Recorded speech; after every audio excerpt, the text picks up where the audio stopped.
Hello and welcome to Newsclick. Today we are going to discuss the recent elections in 3 states in the Northeast. And we have with us today Shankar Raghuraman, senior journalist. Shankar, in overall terms, how do you see the results in the Northeast? See, on the face of it, it would seem like nothing much has changed. It is pretty much status quo in all 3 states. In Tripura, the left front has come back to power. In Meghalaya, the Congress has retained power, and in Nagaland, the Naga People's Front has come back to power. However, if you look in a slightly more detailed fashion at the results, what is clear is that it is bad news for the Congress in the entire region. In Tripura, you have to remember that the Chief Minister is now getting a 4th successive term. The left front is getting a 5th successive term. So, if after over 2 decades of being in opposition, the Congress cannot, any government which has been incumbent for over 2 decades will have some resentments building up against it. If that is not the case in Tripura, then that is really bad news for the Congress. Similarly, in Nagaland, last time while they finished second in terms of seats, they were the single largest party in terms of votes. What's happened this time is that while the Naga People's Front has about 47% of the vote, the Congress has only 25. So, they are, it has become virtually a one-horse race in Nagaland as well. And in Meghalaya too, they have not been able to get a majority on their own, though they have done marginally better than last time. Okay, let's look at each of these cases. We've heard media discussions on the elections in Tripura, and there's been a lot of talk about the last bastion of the left in this country. However, if one looks slightly closer at the elections, even in Bengal or in Kerala, the voting percentage of the left is not that low. So, although in Tripura there's been an electoral victory of massive proportions, is there really that much of a difference between Tripura and the other 2 left dominated states? Not really, no, not at all in fact. As you said, the difference ultimately lies in the fact that in one place you've got a majority of seats, in the other you haven't. But in terms of votes, as you said, both in Kerala and in West Bengal, the left has well over 40% of the votes. In most other parts of the country, a party or a coalition which has 40% of the vote would be forming the government, right? It is the peculiarity of the situation in those 2 specific states, in Kerala and in Bengal, which is mostly bipolar. which is bipolar, rather unusual for Indian states today. That is what has created this situation. Also, let's not forget that all 3 states, Tripura, Bengal and Kerala, are characterized by very high polling percentages, and this has been the case for a long time. And clearly, one of the big factors responsible for that is the kind of politics that the left practices. It is a mobilizational politics, it is a politics which encourages people to participate rather than be passive recipients of largesse. So, it's beyond votes and seats.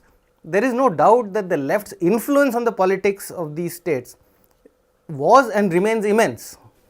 And is there also not a significance in Tripura, given the fact that there's been this long history of insurgency, separatist movements, supposed disaffection of tribal populations, yet to see a mainstream left party scoring successive victories tells a story by itself. Entirely. And I think one of the major reasons for that is that they have been able to deal with the insurgency in a manner which is quite unlike the methods adopted elsewhere, particularly elsewhere in the Northeast. So, Tripura today is no longer beset by the kind of insurgency that it used to be, or that various other parts of the Northeast still continue to be. And clearly, the left front government in Tripura has been able to give tribals a greater sense of belonging, of having their share in the development of the state, and that has helped in curbing the insurgency. And that has lessons not only, I think, in the northeast, but surely in other parts of the country where tribal disaffection has manifested in armed resistance and in far left groupings. Absolutely, absolutely. So, I mean, the clear lesson to be drawn here is that a strategy which depends entirely on so-called policing methods or the force of the state is unlikely to be successful, whereas one which tries to address the root causes of the disaffection is much more likely to succeed. And a developmental model that is based more on participative politics rather than on patronage and largesse. Absolutely, absolutely. Okay, let's come to Nagaland now. This is the third time that the Naga People's Front has come to power with larger margins than earlier. As you said last time, they actually had less vote percentage than the Congress but managed to secure more seats. But is there a process in Nagaland where there is a consolidation of a regional identity based movement, rejecting the national mainstream politics represented by the Congress? And is there also a trend that the Congress, by trying to play both ends against the middle in terms of the Naga insurgency, has lost out on support everywhere? Yes, it would seem to be the case that that there is a growing dependence on regional forces and a rejection of the national parties. I mean, because not only has the Congress vote share come down from about 36% to 25% over these last two elections, the BJP had won 2 seats and had about 5.5% of the vote last time, is down to 1 seat and less than 2% of the vote this time. So clearly, there is whereas the NPF has gained massively from 33% to 47%.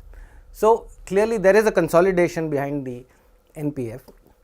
And as far as your second question about the Congress, trying to play one against the other and somehow work its way through the middle, yeah, I suspect that there is a sense of a lack of faith in the Congress, but it is also, I think, partly because of the track record of the Congress in government in these states. I mean, the overall sense of a system which just is there to maximize the spoils of office, it perhaps also plays a large role in the manner in which the Congress is now being rejected there. And how do you see the elections in Meghalaya, where in some sense at least, different from the other 2 states, you still see the Congress maintaining, well, if not a dominant, at least a substantial share of the polity in the state? Yeah, it does. I mean, clearly the Congress is the single largest party there, both in terms of seats and in terms of vote share. But again, it has less than 35% of the vote even now in Meghalaya. That is roughly only 1 in 3 people who voted were voting for the Congress. So it is nowhere near as dominant as would seem if you looked only at the seats. Secondly, in a state where the opposition is so terribly fragmented, even the NCP broke into 2 with Mr. Sangma walking out. Then you have the Hill State People's Party, and there are so many others. It's extremely splintered opposition. There, if you are unable to do anything better than get close to a majority, it clearly isn't very good news for the Congress. And the part of the fragmentation of the polity is perhaps also due to the fragmentation of sub-regional formations, sub-regional identities in Meghalaya compared to, let's say, Nagaland, where although you have different tribes and there is also simultaneously a pan-Naga identity which is missing in Meghalaya. Indeed. But I would also contrast it to, let's say, the third state we were talking about, Tripura, where the presence of a national party or a national force like the left with an alternate vision of how to develop society exists, is able to prevent these subnational or ethnic identities from assuming dominant forms. Yes, from assuming dominant forms. In Meghalaya, clearly, neither do you have a pan Meghalaya identity like the Naga identity, nor do you have anybody who's willing to play the politics of uniting people rather than dividing. The closest, I guess, you could come to that is to have a national party like the Congress, which claims to be at least above these identities. But which, as we all know, is has not not averse to playing these That's little right. games wherever it feels it will serve its purpose. That's right. So once again, to come back to a broader picture in the Northeast, do you see these elections as manifesting something of a new trend, or is this more of the same? The new trend to me is not just these elections, but if you look at the last few elections, the new trend to me is that here is one more area where the Congress is beginning to increasingly get marginalized. It used to be the dominant force in Right. this part of the country. I mean, this was one part of the country where You could take all you of could it take for it for granted. granted that the Congress was going to win the whole lot. That is clearly no longer the case, and increasingly the Congress is finding it difficult to, I mean, it's been out of power in Tripura now for what, over 2 decades. As you said, the NPF has won 3 times in succession. So it is clearly no longer safe territory for the Congress. So to that extent, there is a longer term trend of decline. Thank you, Shankar.